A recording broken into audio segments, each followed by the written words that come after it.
¿Ya? ¿Y cómo se origina la división de poderes? Pablo. Ah, no, Pablo estaba con problemas de audio. Fernanda Rosales. Con la teoría de los frenos y contrapesos. ¿De quién? De Polibio. ¿Y qué dice la teoría de los frenos y contrapesos, Fernanda?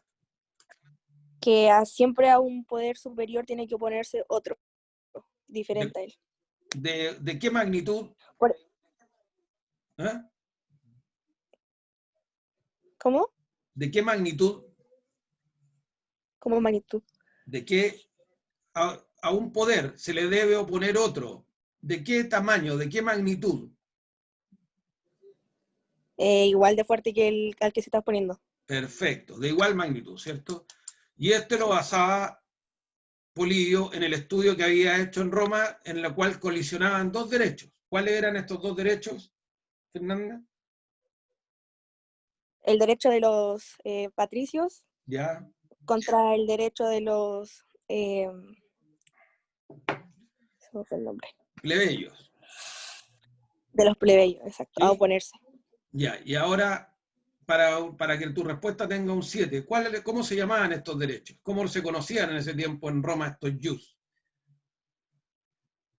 El ius oponendi y el ius...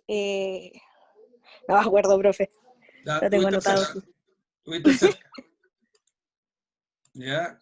Ayúdala, Flavio. Flavio. Jus oponendi y respondendi, profe, no me equivoco. No, pues eso era romano. Ah, ya. De derecho romano. Ya no, entonces paso. ¿Quién se acuerda? Era el ius agendi y el ius impendi.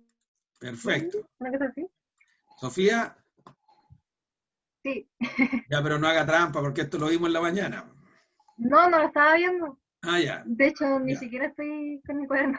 Ya, pues anótelo bien entonces, porque es el jus agendi o agendi y el jus impidendi. ¿Ya? ¿Y cuáles eran estos ahora en español, Sofía? Lo de los patricios y lo de los plebeyos. Ya, pero ¿cuáles eran no quienes detentaban estos derechos, sino que cómo se traducían estos derechos? El jus agendi, ¿qué es lo que es? ¿El derecho a qué? Derecho A a actuar, profe. A actuar, ¿ya? Y el derecho a oponerse de los plebeyos. O a vetar, ¿cierto? A vetar o a Sí. oponerse de los plebeyos. Oponerse. ¿Sí? Ya, ahí tenemos la respuesta final.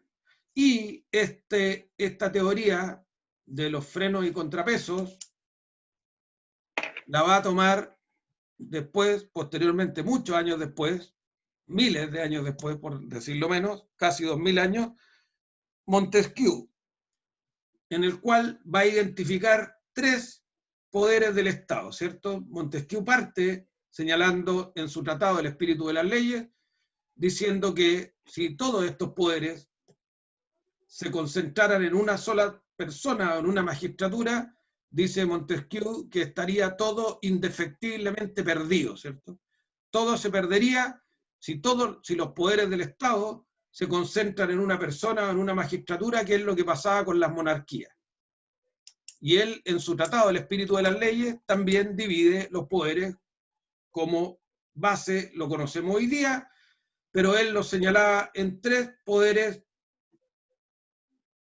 icónicos a esa fecha. ¿Cuáles eran los tres poderes que señalaba Montesquieu?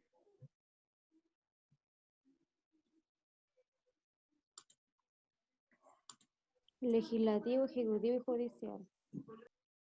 ¿A quién respondió eso? Dayan. ¿Dayan? Ya, muy cercano, pero así los conocía Montesquieu cuando los consagró en su tratado.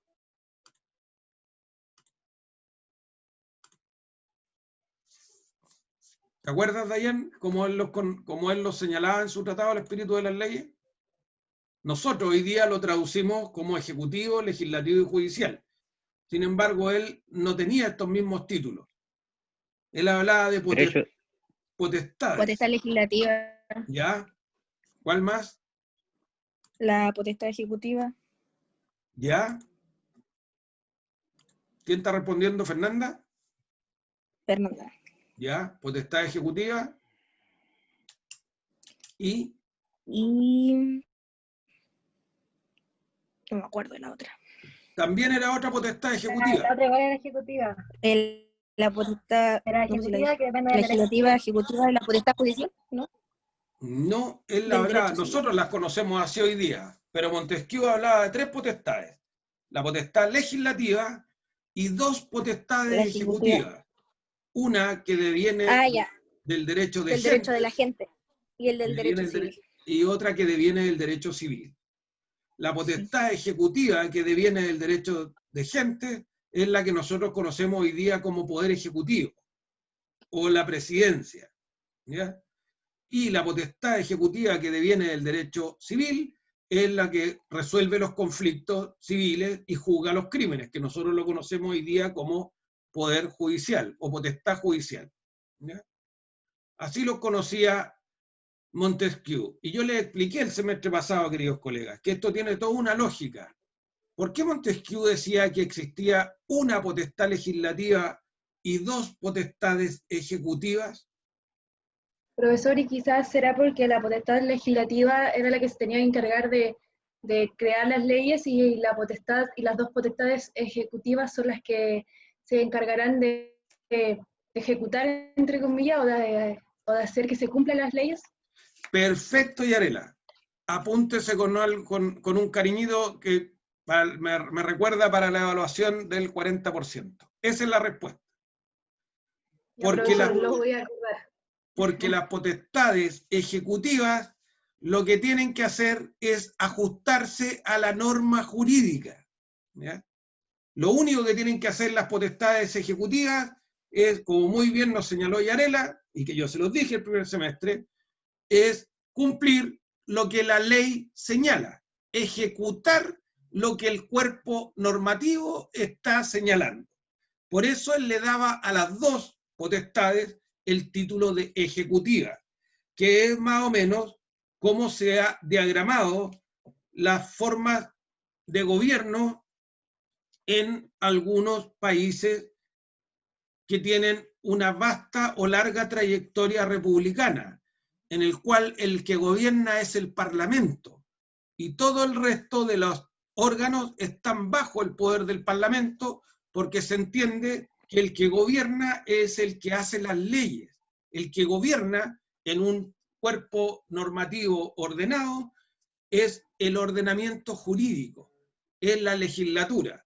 Entonces, todo el resto de los poderes, lo único que tienen que hacer es ejecutar lo que la ley señala, ya sea, por una parte, administrando los recursos del Estado, como es la función ejecutiva pura, o por otra parte, resolviendo los conflictos civiles y juzgando los crímenes, como es la función judicial. Pero ambos nacen de un piso común, que es ejecutar lo que la ley les señala. Por eso él denominaba a las 2 potestades ejecutivas, porque ambas solamente se atenían a ejecutar lo que la ley les dictaba, lo que el poder legislativo les consagraba. En el desarrollo de la división de poderes, ¿alguna duda, colegas, de lo que acabamos de ver? Eso que les quede clarito, yo se los voy a preguntar, esto ya estamos metiéndonos en materia, la idea es que ustedes tengan fundamentos bonitos de derecho político y que ya respondan con conocimiento un poquito más acabado respecto de la respuesta que tengan que dar.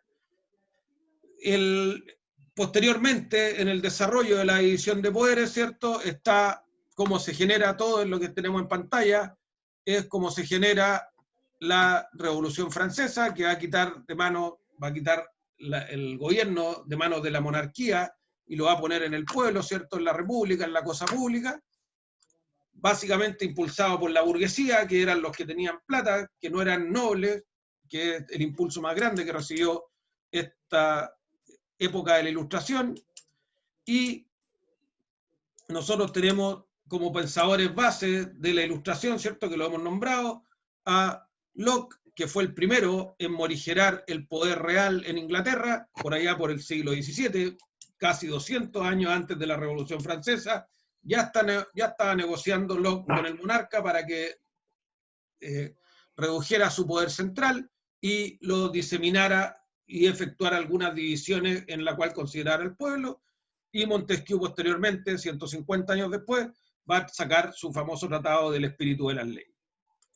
Y esto, como también origen y desarrollo de la división de poderes, va a cristalizarse en la Revolución Francesa, y en esta Declaración de los Derechos del Hombre y el Ciudadano, ¿cierto?, que es producto de la Revolución Francesa. También la división de poderes es una de las consecuencias que vimos nosotros el semestre pasado de la Revolución Francesa, pero que se basó muy grandemente, a pesar de que los franceses lo desconocen, ¿cierto?, pero la base de esto había sido la Declaración de Independencia de Estados Unidos. Yo se lo he señalado. Un año antes, ¿cierto?, y un año exacto antes, porque ambas fueron en julio, en Estados Unidos se había declarado la independencia y se había establecido la constitución de las nuevas colonias, porque era la constitución de Filadelfia, ¿cierto?, donde se reunían 13 colonias. Y en ella se consagraba en estricto, como nosotros conocemos hoy día, la división de poderes. En los primeros 3 artículos de la Constitución de Estados Unidos, que después fue copiado en la Constitución francesa y en la Declaración de Derechos del Hombre y del Ciudadano, se establece claramente los poderes como nosotros los conocemos hoy día. Y en los 3 artículos que están, insisto, en la Constitución gringa, nos gusten o no nos gusten los gringos, ¿cierto? Tenemos que reconocer que ellos son los que diagramaron los poderes como los tenemos hoy día. Y el artículo primero, destacando la preeminencia del órgano que compone las leyes, el artículo primero dice: todos los poderes legislativos serán atribuidos a un Congreso. O sea, el artículo primero, el más importante, habla de quién va a dictar las leyes. Va a estar atribuido a un Congreso. El Poder Ejecutivo será confiado a un presidente de las Naciones Americanas, y el Poder Judicial será atribuido a un Tribunal Supremo y a tribunales inferiores. Es la primera carta, el primer ordenamiento jurídico mundial, en el cual consagra los poderes como los conocemos hoy día nosotros, ¿ya? Que los tomó obviamente de la base de Montesquieu, anteriormente de Polibio, los sumó a Locke y pudo realizar esta carta o esta declaración de constitución. ¿Y cuál es la finalidad de la división de poderes? Muy simple, queridos colegas, como lo decía Polibio, como lo señaló taxativamente Montesquieu al decir que si los poderes se reúnen en una sola magistratura está todo perdido, es disminuir el peligro del abuso de poder. Cuando los poderes están concentrados en una persona, en una magistratura, en un partido político, en un organismo, en una junta militar, ¿cierto?, siempre va a haber peligro de abuso de poder. Va a estar latente el peligro de abuso de poder. Por eso los poderes deben estar disgregados, deben estar separados en funciones que tengan igual fuerza para oponerse. Bien.